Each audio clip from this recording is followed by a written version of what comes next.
Bonjour, c'est l'avant-match sur sportauvergne.fr. L'ASM retrouve la Coupe d'Europe ce week-end à l'occasion de ce déplacement à Exeter. Et pour analyser la compo d'équipe alignée par le staff clermontois, nous accueillons Christophe Buron des Sports de la Montagne. Bonjour Christophe. Bonjour Manu. Un déplacement pas préparé dans la meilleure des conditions par les Clermontois parce que le club auvergnat a dû faire face à une avalanche de forfaits avant ce match. Depuis le match à Brive où déjà 4 joueurs étaient restés sur le flanc, il y en a encore eu 4 autres en ce milieu de semaine et même fin de semaine. C'est vrai que l'infirmerie a rarement été aussi pleine à l'ASM et c'est vraiment un problème. Oui. Et du coup forcément ça se ressent au niveau du 15 de départ et de la troisième ligne assez inédite. Ah oui, on va avoir affaire à des joueurs qui n'ont pas souvent joué ensemble, avec des profils très différents mais très intéressants. Yato qui a fait une bonne rentrée à Brive la semaine dernière, très présent, hormis peut-être cette chistera de fin de match, une gourmandise pour laquelle il aurait pu s'abstenir. Après Kolevishvili qui revient, après son petit problème aux adducteurs, qui va amener de la puissance, une grosse présence au plaquage. Et Chouli pour le domaine aérien et dans son rôle de capitaine. Alors il y a l'autre bonne nouvelle, en revanche on a beaucoup parlé des absents, mais c'est les retours de Vamaina et surtout de Camille Lopez à l'ouverture. Oui, heureusement l'infirmerie se remplit, mais il y en a qui en sortent aussi, heureusement. Il y a Vamina qui va amener sa puissance, sa présence aussi dans le jeu.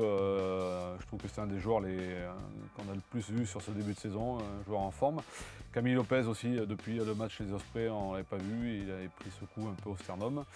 Même si Fernandez a fait un très bon match à Brive la semaine dernière, on a besoin un peu d'expérience sur ce genre de déplacement européen et Lopez va l'amener. Un mot sur le banc des remplaçants, un banc qui va être assez jeune au final du coup avec Pato Fernandez qui sera là, et tout comme le jeune Cancorier qui n'a que 15 petites minutes de top 14 dans les jambes jusqu'à présent et là qui va découvrir le niveau européen. Tout à fait, bon c'est vrai qu'à force de tirer sur la corde, de voir cette infirmerie qui se remplit, forcément on puise dans les réserves. Et Cancorier, il va avoir sa chance, comme Uturia l'a eu la semaine dernière, comme Fernandez l'a eu, donc c'est à lui aussi de prouver, de saisir cette occasion, de montrer qu'il peut avoir ce niveau et qu'il puisse élever le curseur de l'intensité, de l'engagement sur le domaine dans lequel on attend un troisième ligne de son gabarit. Et Fernandez, ça va être intéressant de le voir s'il rentre notamment sur une confrontation européenne. On a vu à Brive la semaine dernière que ça avait été plutôt positif pour lui. Bon, là, on le verra face à une autre adversité.